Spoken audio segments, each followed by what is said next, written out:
At dinner, my girlfriend laughed to her friends. "He's sweet but so below my level." They all laughed. Until I smiled and said, "Then you'll love life without me." I paid the bill and left. That night, one of her friends texted me, "You did the right thing." She's been bragging she could do better. At dinner, she laughed, and not the warm kind, but the kind that cuts. Her friends joined in, glasses clinking, voices too loud. "He's sweet," she said, smirking. "But honestly, he's just below my level." The table laughed. I didn't. I just looked at her, the woman I once thought I'd build a future with, and said quietly, "Then you'll love life without me." You could feel the air shift. Her laughter stopped mid-breath. Even her friends stared like they'd just witnessed something real for the first time that night. I didn't argue, didn't explain. I placed my card on the table, paid the bill, and walked out before dessert arrived. No shouting, no scene, just calm detachment. Because when someone mocks you in public, you don't need to fight for their respect. You just leave. That night, while she was still posting birthday photos with fake smiles, one of her friends texted me, "You did the right thing." She's been saying she could do better for weeks. She finally found out what better really means. We'd been together for almost 2 years. Not a fairy tale kind of love, just something steady, comfortable, predictable. I worked as a design engineer, long hours but stable pay. She worked in marketing, all client dinners, rooftop events, and endless stories about networking. She used to say she loved how grounded I was, that I didn't need to show off to feel confident. That was before her world got louder, before the new friends, the weekend brunches that looked more like photo shoots, the endless talk about levels. When she turned 28, I planned something thoughtful. Her favorite restaurant downtown, warm lighting, soft jazz, the kind of place that makes you forget the noise outside. I booked it 2 weeks in advance, made sure her closest friends could come, even brought a small gift, a bracelet she'd once pointed at while window shopping. Everything started perfectly. She looked stunning, her friends were warm, and for a while I actually thought, this is one of those nights we'll remember. But I'd started noticing subtle shifts over the past few months. Little comments about my job, how it wasn't really her crowd. Jokes about how I still wear the same watch from college. The kind of remarks you brush off the first few times, until they start to sound like truth she's too cowardly to say directly. That night I saw it unfold in real time. It started small. A question from one of her friends, half curious, half probing. "So do you ever think about switching careers? You're too smart to stay where you are, right?" Before I could even answer, she cut in, with that polished laugh I used to love. "Oh, he's comfortable where he is. He likes his little projects." It's cute, honestly, the word cute hung there, a polite insult wrapped in charm. Her friends laughed, maybe not realizing how deep it cut. But she saw it, she always saw it. That was the point. It wasn't about impressing them. It was about proving something to herself, that she was above me now. I stayed quiet, smiled, even raised my glass when someone proposed a toast. Because I wasn't going to give her what she wanted, a reaction. People like her feed on embarrassment. They confuse someone's silence for weakness. But silence, when chosen, is a weapon sharper than pride. When the check came, she leaned over and whispered, "Don't be mad, I was just joking." I smiled. I know, I'm just done laughing. She didn't get it at first. None of them did. Until I stood up, placed my card on the tray, and said calmly, "Then you'll love life without me." The rest, the stunned faces, the quiet tension, the awkward shuffle of napkins. That's all background noise now. What I remember most clearly is the feeling. Not sadness, not anger, just clarity. The kind that hits you when you finally stop explaining your worth to someone who doesn't see it. Later that night, I packed the things she'd left at my place. Her charger, her sweater, that overpriced skincare she swore I'd ruin if I touched. I didn't delete photos or block her immediately. I didn't need to. When you're really done, you don't rage, you go quiet. I thought that was the end of it. Until a message popped up on my phone around midnight from one of her friends at the dinner. "Hey, I just wanted to say, you handled that perfectly. She's been talking behind your back for weeks, saying she could do better, that she's only staying because you're safe." I guess she finally said it out loud. I didn't reply.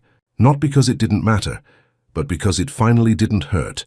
That message didn't surprise me. It just confirmed what I already knew. She'd stopped being my partner long before that dinner. She was just waiting for the moment I'd give her a reason to leave. What she didn't expect was that I'd leave first. The next morning, I woke up to a dozen missed calls and a wall of unread messages. All from Mia. Can we talk? You just walked out. That was immature. It was a joke. Don't make this dramatic. I stared at the screen for a while before putting the phone face down on the table. I wasn't angry anymore, just done. I made coffee, sat by the window and watched the sunlight crawl across the counter. That quiet moment of stillness felt better than any apology she could ever send. Around noon there was a knock on my door, and when I opened it she was standing there, sunglasses on, hair tied neatly, holding a small paper bag. Can we talk? She asked softly. I stepped aside. She walked in, looked around the apartment like she was seeing it for the first time. You really just left last night, she said. You embarrassed me. I raised an eyebrow. You're embarrassed? That's interesting. She sighed, sat down on the couch and placed the paper bag on the table. Inside was the silver necklace I'd given her, the one from the night before. You should take this back, she said. I don't feel right keeping it. I glanced at it. Keep it. It fits who you were last night better than it ever fit us. Her jaw tightened. You're really going to end things over one stupid comment? I leaned against the counter. It wasn't one comment, Mia, it was a mirror. You finally said out loud what you've been thinking for months. She looked down, silent.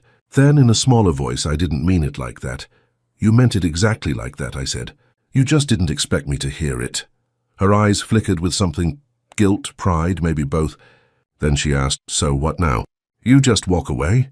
Yeah, I said simply. That's exactly what I'm doing. She stood up, grabbed her bag, and for a second I thought she'd try to cry. But she didn't. She just said, you'll regret this. People don't leave me like this. I smiled faintly. Then I guess I'll be the first. She left without another word. The door closed. The silence that followed wasn't heavy. It was peaceful. That night I finally turned my phone back on. Dozens of messages, mostly from her. Some angry, some pleading. And then one from a number I didn't recognize. Hey, I was at dinner last night. You did the right thing.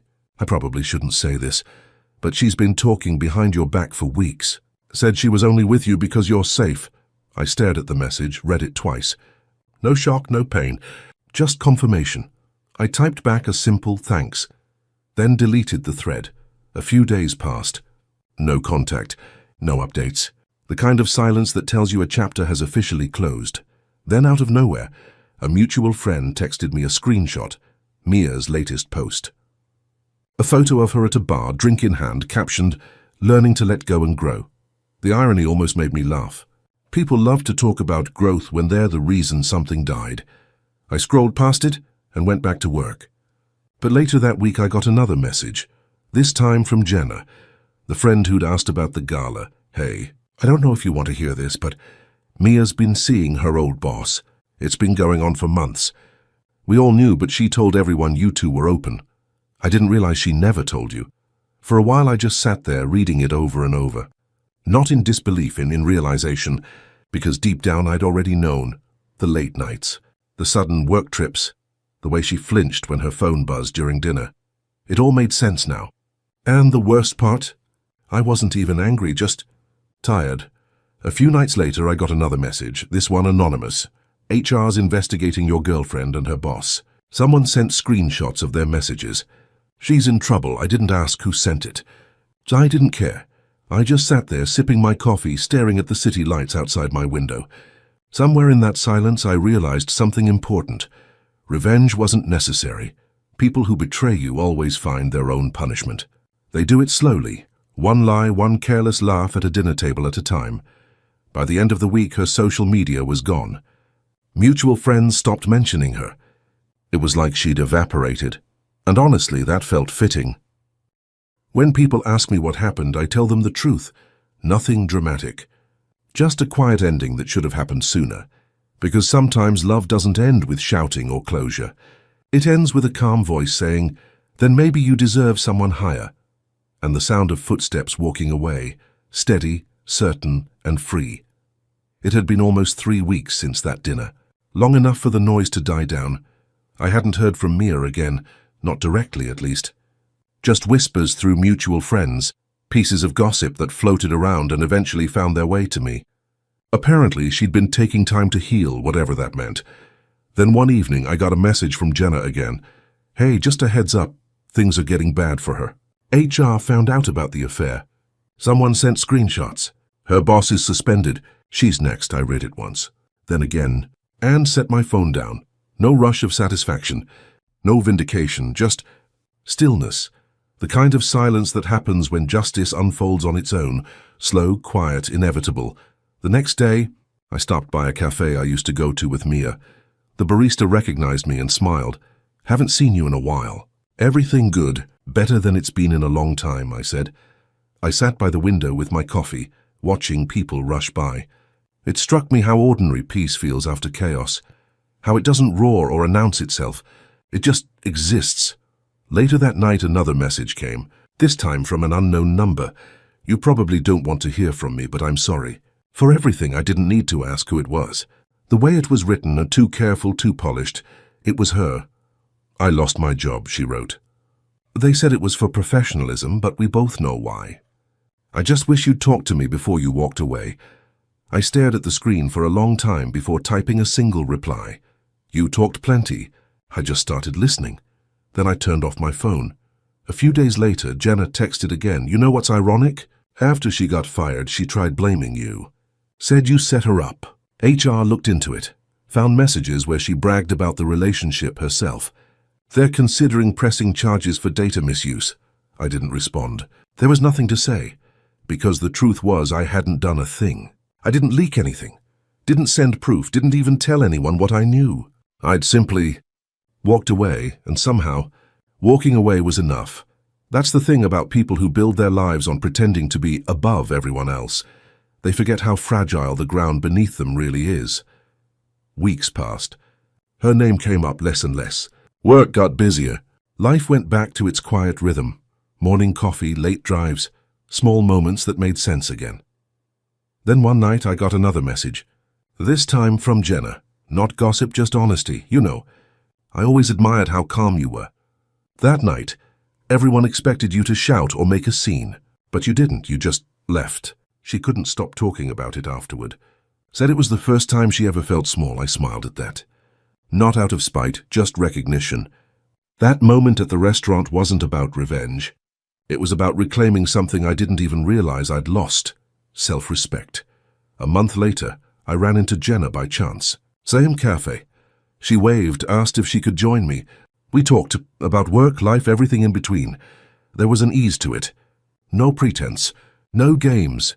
When she laughed, it wasn't loud or forced. It sounded like something real. Before leaving, she said quietly, you know, she never really understood what she lost. She thought power came from status, but it came from silence, and you had that all along. I didn't know what to say to that, so I just nodded. After she left, I looked out at the street, the same one I'd driven down that night after the dinner. Everything looked different now.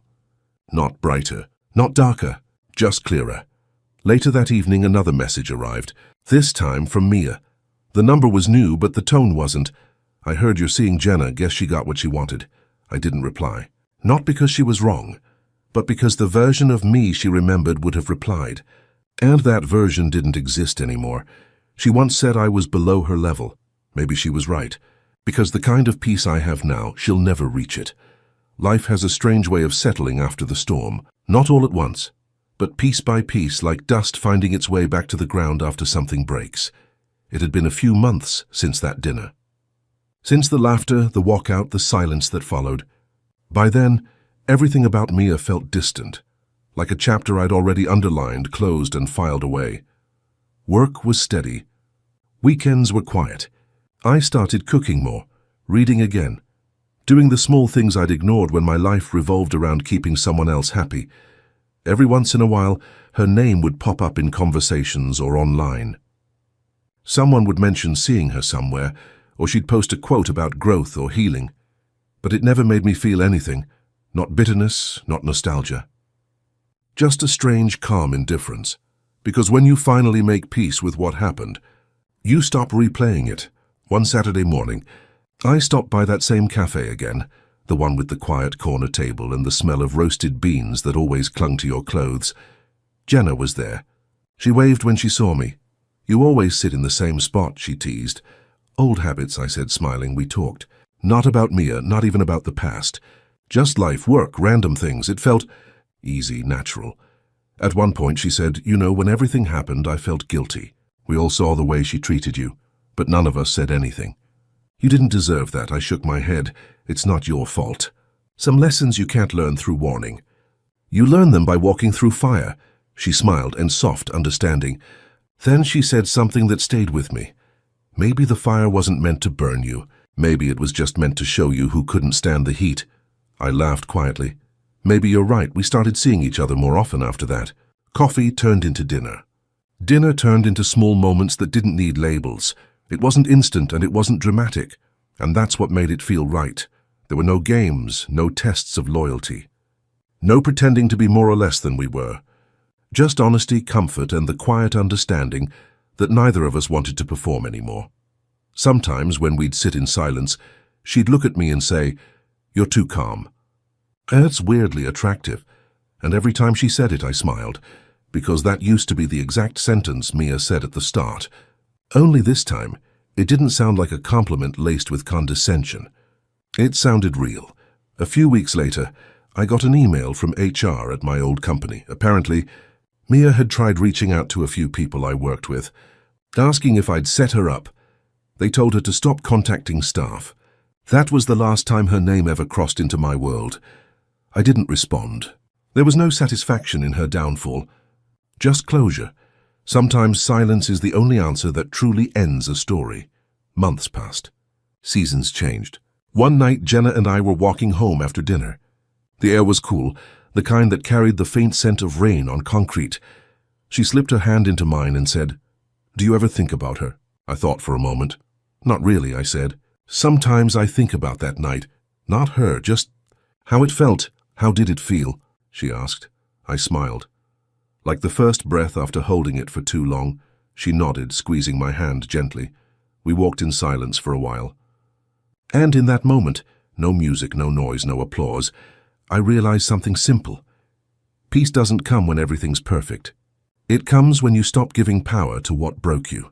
A few days later, I found the paper bag she'd left that morning after the dinner, the one with the silver necklace. I'd thrown it in a drawer and forgotten about it. I opened it, looked at it one last time, and then dropped it off at a donation box on my way to work. It didn't feel like letting go of her. It felt like letting go of the version of me that tolerated less than I deserved. She once said I was below her level. Maybe she was right, because where I am now, calm, grounded, genuinely happy, she'll never reach, and I'm okay with that. Because some people climb for status. Others grow for peace. I chose peace.